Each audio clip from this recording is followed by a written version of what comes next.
This episode from the life of Sherlock Holmes will be transmitted to our men and women overseas by shortwave and through the worldwide facilities of the Armed Forces Radio Service.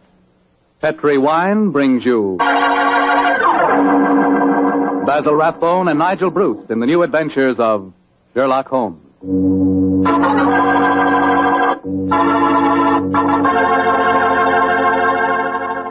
The Petri family, the family that took time to bring you good wine, invite you to listen to Dr. Watson tell about another exciting adventure he shared with his old friend, that master detective Sherlock Holmes.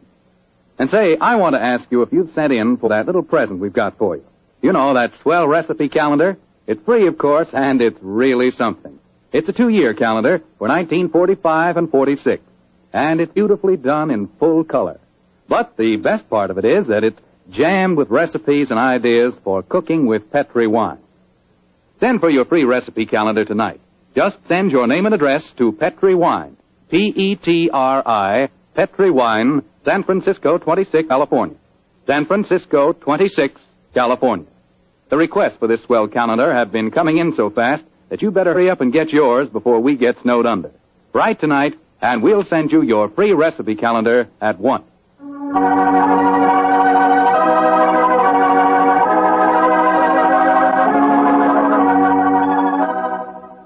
And now for our weekly visit with the good Dr. Watson. Let's see if he's waiting for us.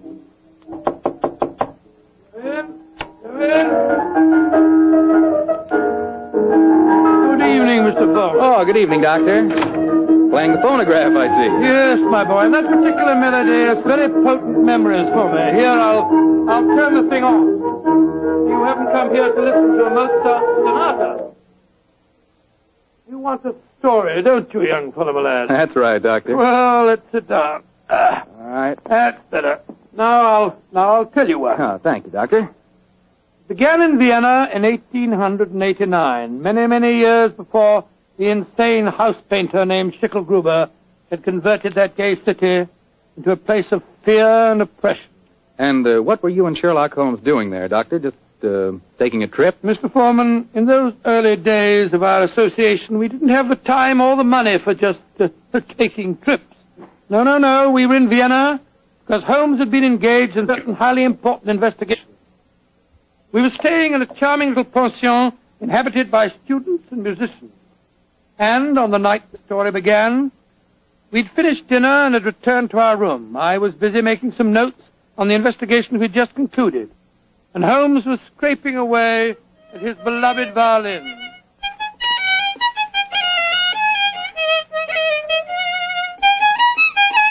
Confound it. What's wrong? Why can't I get it? Oh, it sounds very pretty to me. Pretty, really, old chap. An amateur. A heavy-fingered one at that. Listen to this. Oh, sounds like a fiddler at an Irish wake. Oh, take it easy, Holmes. Take it easy. There's no need to fling the violin down like that. What's an old chap? Why, with all your other excellent qualities, are you not a pianist? What's the piano got to do with it? In this case, everything. There's a piano in this room, and if you could play it, the Mozart sonata I'm struggling with might have some meaning. Come in. Oh, good evening, Fräulein. Wish to see me? You are Herr Sherlock Holmes. That is my name. Then, yeah, I wish to see you. I'm Leo Uhlenstein. I live here in this pension. How do you do? This is my friend, Dr. Watson. How do you do, Herr Doctor? Oh, very glad to meet you, my dear lady. Fräulein Uhlenstein, may I pay my tribute to the brilliance of your piano playing? You have the exact precision of phrasing that Mozart demands. How do you know of me? Both Dr. Watson and I were present at the command performance you gave at the Imperial Court a fortnight ago. Hey, curious, I knew I'd seen you somewhere before.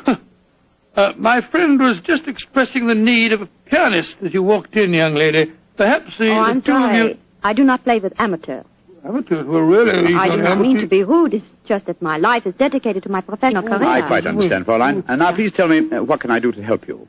I must presume you have come to see me in my professional capacity. Yeah, well, that is correct, Herr Holmes. Though I realize to a great detective like you, my problem must seem quite trivial. I'm being blackmailed by a man in this pension. He is Sándor Árpádi, a Hungarian painter who lives in the studio upstairs. Sándor Árpádi. Yes, I think I've heard of him. Since 2 months now, ever since he know my secret, he's come to me for money, and today he tell me he must have 250 gulden, or he will go to the police. I have not that much money. Herr Holmes, please to tell me what I shall do. Just what hold does he have over you? My brother, Karl, he got into some trouble here, and the police were looking for him. He ran away to München, as you say, Munich, and Sander Arpad knew of this. He was a friend of mine, so I thought. When this trouble came on my brother, I turned to Shandor for help. He smuggled Karl out of the country, and he turned on me for blackmail.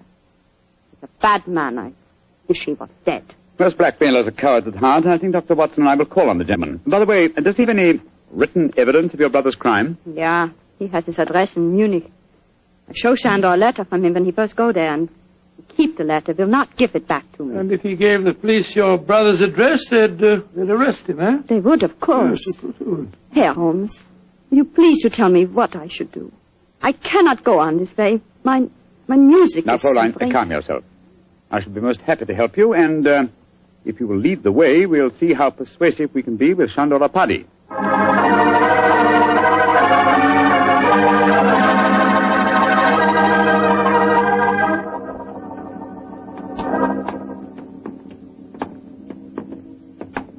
That is the studio, Herr Holmes, at the end of the corridor. I see. Now, remember, young lady, you'd better let me do most of the talking.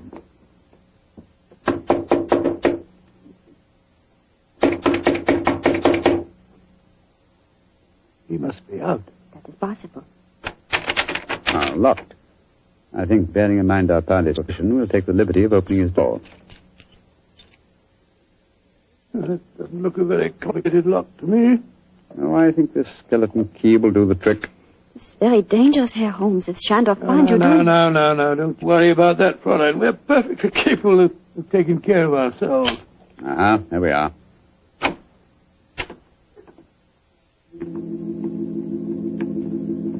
Close the door behind you, will you, Watson?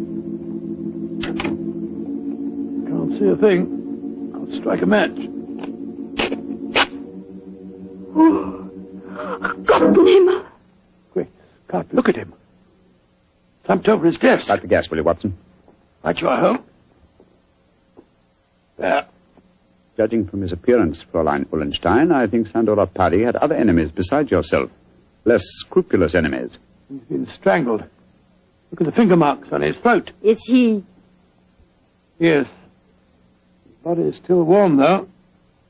I'm afraid he's dead. I am glad. He was a bad man. Deserved to die. Watson, do you notice that the fingers of the killer have broken the skin and drawn blood? Yes, so they have. Should we not communicate with the police? Before we do that, Fräulein, we must see if we can find your brother's letter. Help me move the body, will you, Watson? Lying across an open dispatch box that might contain the document in question. Right, Joe. Come on, my fellow. That's it. For a painter, the late Mr. Arpadi was an unusually methodical man. Everything filed here in alphabetical order. Here we are. You, Fräulein Lea Ullenstein. And the letter has the Munich postmark. I think this must be the document in question. Will you examine it, please, Fräulein? Yeah, this is the letter. Herr Holmes, how can I thank you? There's very little to thank me for. If the blackmailer were still alive, I fear it wouldn't have been so simple a matter. I wonder what other treasures this box contains. Hello? What is it, huh? Interesting. Extremely interesting. Look at this, old fellow. Good Lord.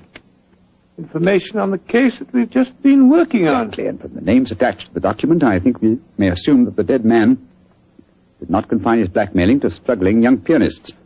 He was after big game, too. Yes, we'd better be careful, Holmes. I don't think that we should go for the police just yet. No.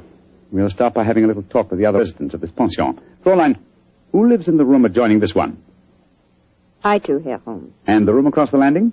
Lai Tong-fo, the great Chinese actor, he's roaming here in Vienna. I see. Then I think we'll start by calling on him. Return to your room, Fräulein, and we will let you know later what we've found. In the meantime, say nothing to anyone of what has happened. I will do everything you tell me, Herr Holmes, and please, once again, please let me thank you for what you've done for me. You know, Holmes, I'm not sure that girl didn't strangle Arpadi herself. Pianist would have unusual strength in her fingers, and we know that she had the motive. And look how unnaturally calm she was when she realized the man was dead. I disagree with you, old fellow. Huh? I think what you refer to as unnatural calmness is really the cold detachment of the true witness. Well, I have a feeling we should keep an eye on her, just the same. We will, Watson, we will. And now I suggest we pay a visit across the landing to the distinguished Chinese actor, Mr. Ling Tu Fo.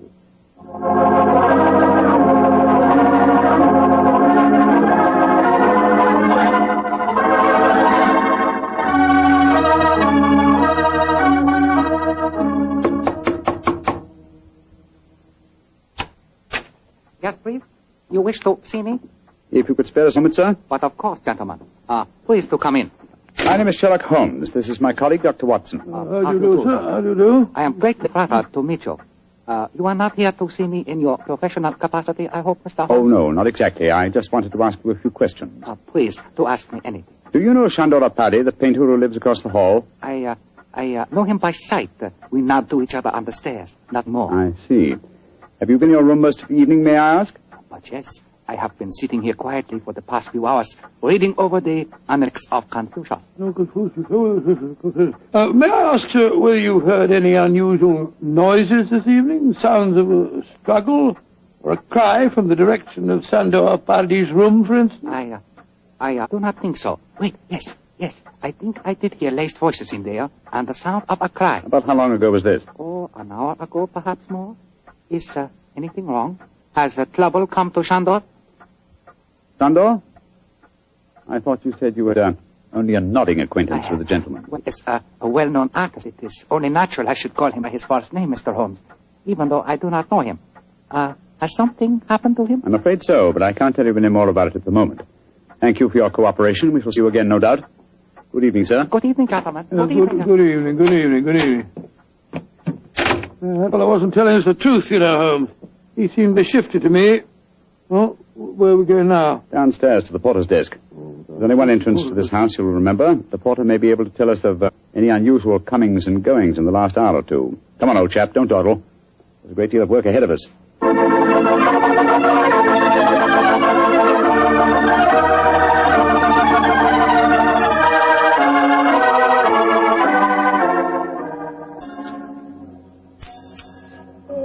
Herr Holmes, what can I do for you? How long have you been on duty tonight? Since 5 o'clock. Did you notice what people have come in or gone out since then? No one has gone out. Ah, splendid. And who came in? Fräulein Ullenstein came in just after 6, and Herr Apperdy, the painter, came in a few minutes later. That is all. Ah. Who lives in the other ground floor apartments besides Dr. Watson and myself? There are only 2 other apartments. In the one to the right of the corridor lives Madame Janssen. She's a Swedish lady, a sculptress. And in the other? Signora Violetti, the Italian opera singer. Oh, thank you. Thank you very much. I'm much obliged to you. I'm happy to be of service, Herr Holmes. Where are we off now? Back to our rooms? Oh, we'll call on Madame Violetti if she's at home.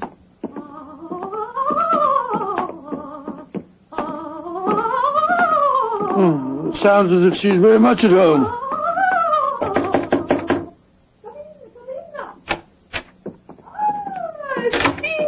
Sherlock Holmes, and he's a friend of come to see me. Bravo! Bravissimo! I have so much wish to make her acquaintance. Sit down. No, I'm afraid we can only stay for a moment, madam. My friend wanted to ask you a few questions. Yes, Signora. I just wanted to know... I know your questions. Oh. You play the violin. I have heard you. Yes. You want to know whether the great Valeria will allow you to accompany her in the magnificent soprano aria Allo So from Mozart's Il Flauto Magico. Your latest answer to your question is si, si. Yes, madam. Forgive me, Signora, but if you don't mind... but that was not one of my questions. It was not? But I will sing it with just the same. Flatter me, but at the moment there are other things on my mind. Signora Violetti, do you know Chandora Paddy? By his side, that is all. He make eyes at me, but I no pay attention. I do not like Hungarians. You haven't seen him this evening? No. I've been alone, reviewing the score at La Traviata.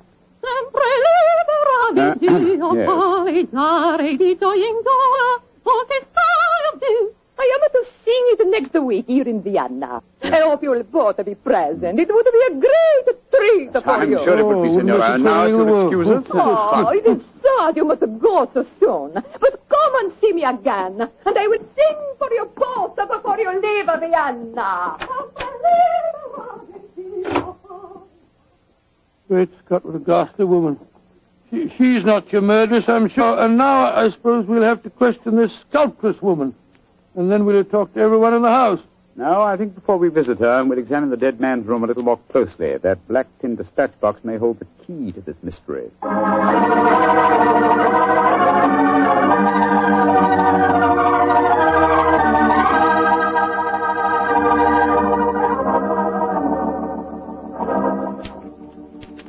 Idiot! Numbskull! Why didn't I go through these papers thoroughly at first? Yes, they certainly tell an interesting story. A party had obviously been blackmailing Madame Janssen, the sculptor. Yes, and also our friend, the Chinese actor, Lai Tung-fo. Then Lai Tung-fo was lying when he said that he didn't know a party. Obviously. By George, 3 of the 4 people living in this house in his power. Hello. What's the matter? What have you found? Footprints in the cigar ash on the carpet. Prints of a small foot, leading us to this closet.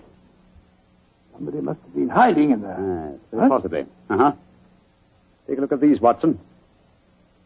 Strands of hair. Long black hair. Where were they? On a hook in the cupboard.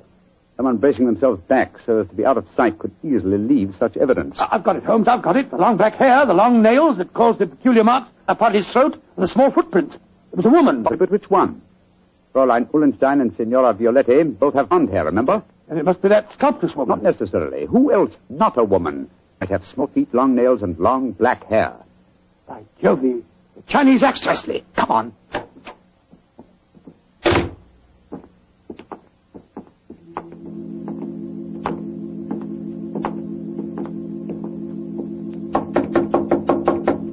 I hope he's still there. Come on, sir. Come on. Let's go in. Holmes, look at him. He's praying. His head's in his hand. No, my dear fellow, I'm afraid prayers can do him no good now. He's been strangled. Strangled with his own cue.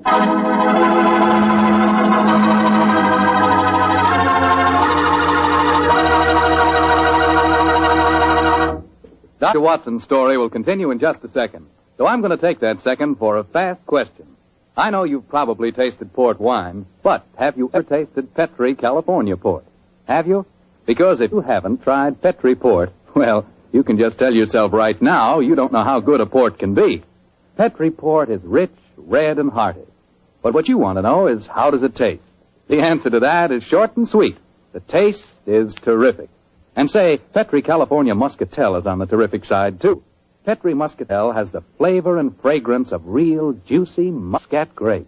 Mm-hmm. Both wines are perfect after dinner or any time you're sitting around talking with your friends. Try them. They're great. They've got to be, because they're Petri.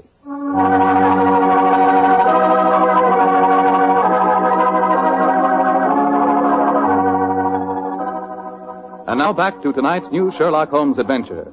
The famous pair are staying in Vienna, where they've become involved in the mysterious strangling of a notorious blackmailer. As we rejoin our story, Sherlock Holmes and Dr. Watson are cross-questioning another of the suspects, a Swedish sculptress by the name of Madame Janssen. What do you want with me? Why have you come in here? Well, we just wanted to ask you a few questions, madam. To admire your figurines, may I ask if you always work in clay? Yeah, but what's that to you? Do you wish to buy some of my sculpture? No, but I assure you the question was pertinent. Tell me who you are and stop wasting my time. My friend is a private detective, madam. A detective? Who sent you here? No one sent me here. I'm conducting an investigation of the murder of Shandor Paddy. Sandor dead. Mm-hmm. Good. I'm glad. Yes, madam, but we happen to know that you had a motive for killing him. He'd been blackmailing you. Get out of here. What right have you to come here and question me? No. Look here, madam. If you know what's good for you, you will answer our question. And if you know what's good for you, you'll get out of here, both of you. Come along, Watson. But, Holmes, you can't possibly... Forgive me, madam, for our intrusion. We meant no rudeness. You have been rude. Intolerably rude. Go away. Whatever made you back down like that, Holmes? Obviously, she's the killer. Rubbish. But her hair was jet black. Yes, but it was short hair. And didn't you notice the size of her feet anyway? She works in clay. If it had been marble, I might have suspected her. Upon my soul, Holmes, I wish you'd tell me what you're driving I at. have the answer to these killings now, Watson. But I'll have to prove it. I'm afraid I must work without you, old chap. Would you mind waiting for me in our room? No. Wait a minute. That may be dangerous. Wait for me in Signora Violetti's room, if you don't mind. I'll join you there as soon as my work is done. Pretend that you have returned because you were so enchanted with her voice. Oh, great Scott Holmes, you can't ask me to be alone with that dreadful woman. Please do as I say, Watson, and don't question me. There isn't a moment to be lost.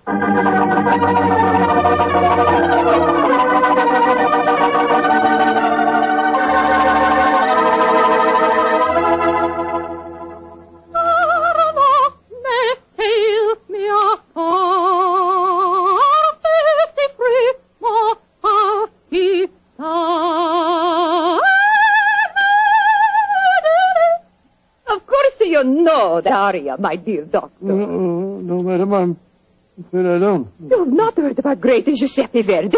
Oh, yes, I heard of him, of course, but I can't identify his work. That was from a Rigoletto, you silly man. Rigoletto? Come, tell me your favorite composer.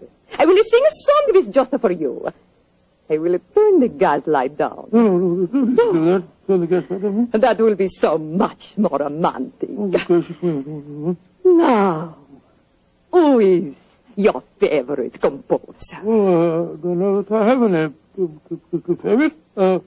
What's his name? Wagner's fine, you know. Oh, Wagner is a heavy like most German composers. But the Violatti can master him. Oh, Lord, here she goes again.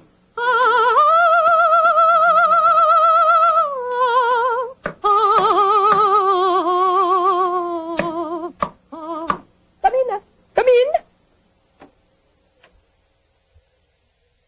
I cannot see who it is. Come into the light. It is I. Great heavens, the Chinese actor. I am sorry to make commotion, but as we say in my country, those who turn from graves speak with double knowledge. Oh, you devil! You devil! I kill you once! I kill you once! I kill you again! Thank you for the confession, Senora Violetti. You can testify to it, Watson. Holmes! No, you don't, Senora. Your nails are too sharp for my liking. I'll kill you two, both of you! I'll kill you! Watson, catch her! She's fainted, Holmes. Fainted, eh? What an undramatic exit for a most dramatic lady.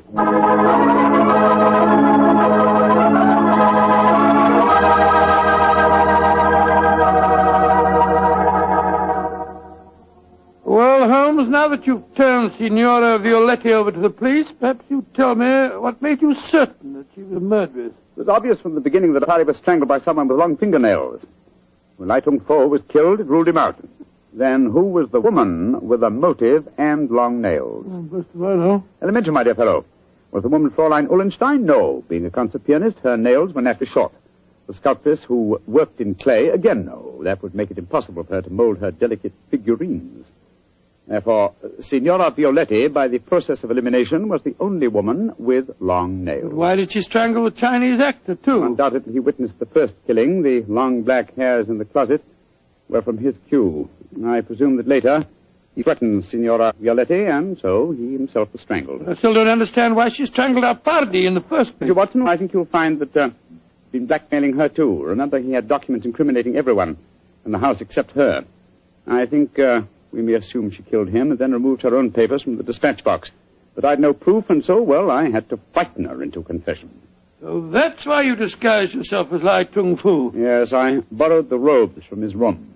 It was lucky that the lights were low as I entered. Yes. And it's also fortunate that to the average European, all Chinese look alike. Come in. Fräulein Ulstein. We're coming in to see you in a few minutes. I've been waiting so anxiously. Is everything all right? Well, from your point of view, my dear young lady, yes. There's nothing more for you to worry about. Oh, I would like to repay you, Herr Holmes. I've done very little for you, but if you really feel that you owe me something... Yeah? Well, perhaps just this once you wouldn't mind accompanying an amateur? It would be a pleasure. What did you wish me to play? A Mozart sonata. But of course. The rondo from the E-flat, I suppose. That's splendid. Please, Fräulein. You like Mozart, Herr Doctor? Oh, very much, young lady, very much. In fact, I might say he is my favorite composer.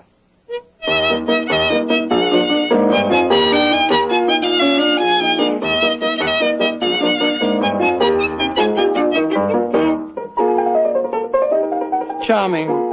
Perfectly charming. I only wish that that all our adventures could end so melodiously.